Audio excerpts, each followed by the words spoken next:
because I know you really want to talk about this, let's talk about signs of a controlling parent, shall we? True or false, Laban is a case study in a controlling parent. Absolutely.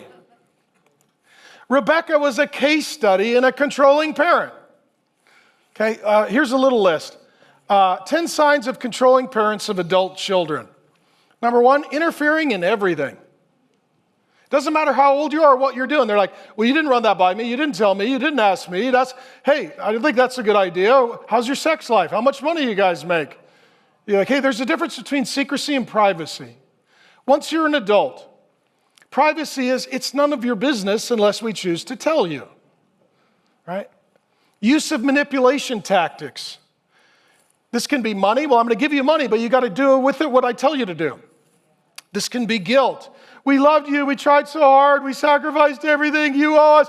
You don't even care. You made your mom depressed. And sometimes guilt. Well, the other kids don't have a problem. I did this for my parents.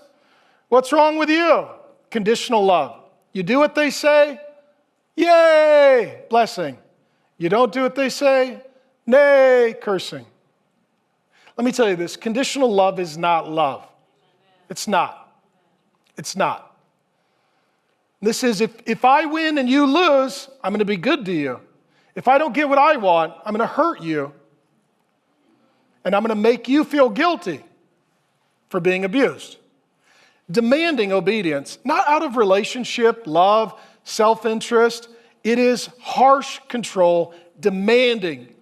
And what happened, I literally, one of the weirdest counseling sessions I ever had, there was a dude who was like in his 50s and his parents were in their 70s and they called me in for counseling. I was like in my 20s. I'm like, what am I here?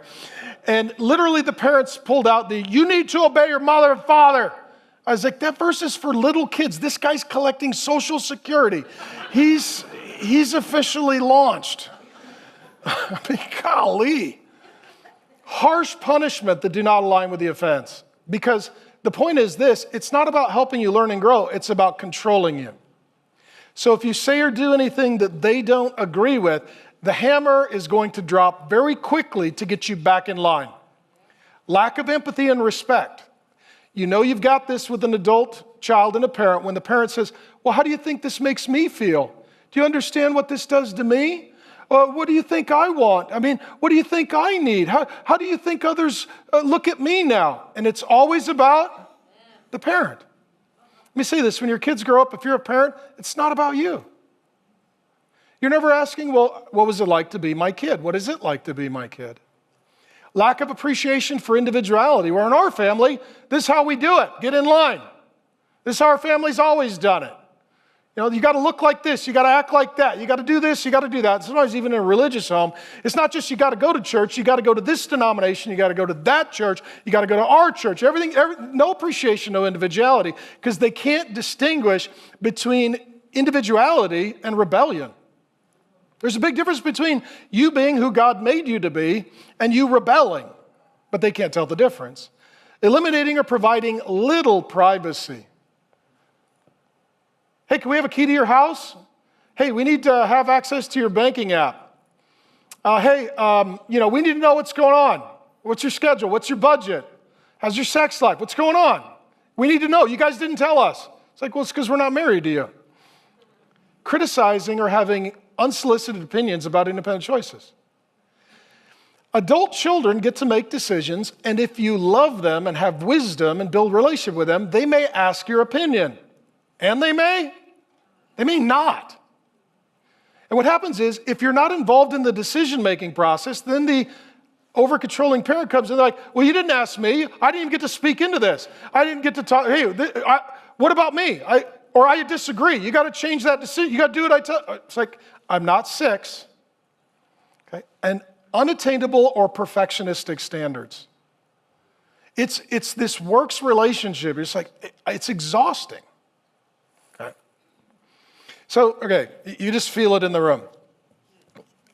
You're welcome. You're all blessed to be here. I can just feel that. So what happens is there's only 3 kinds of relationships: healthy, unhealthy, and no relationship. Those are your 3 options. If you have a domineering, overbearing, high controlling parent, can you have a healthy relationship? No, because a healthy relationship takes two people working on a healthy relationship. And if that's not what they're working on, you can't have a healthy relationship with an unhealthy person. So now you got two options. Unhealthy relationship, no relationship. Okay? Now, if you're the parent, I've got, again, 5 kids, and I'm not saying I've done this right. Somebody's like, how does he have such insight? Through all of his errors, that's how he has insight.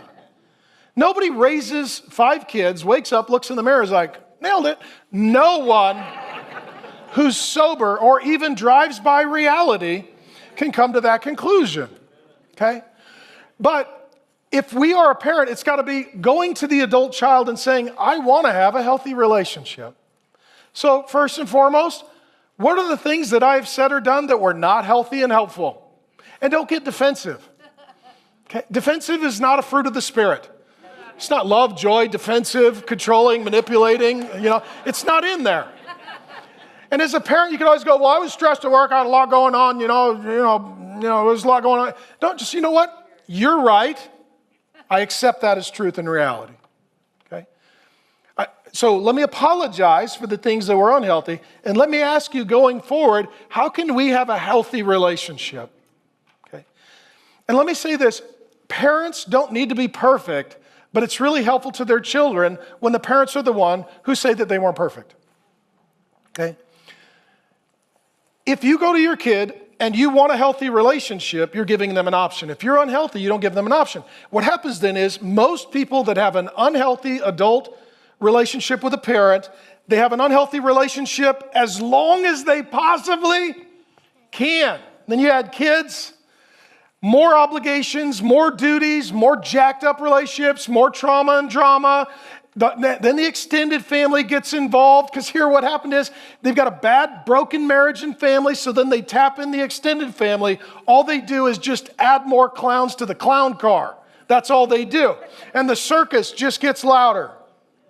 And at some point then, the adult children come to the conclusion, we can't have healthy, we can no longer tolerate unhealthy. You've given us no choice but no relationship.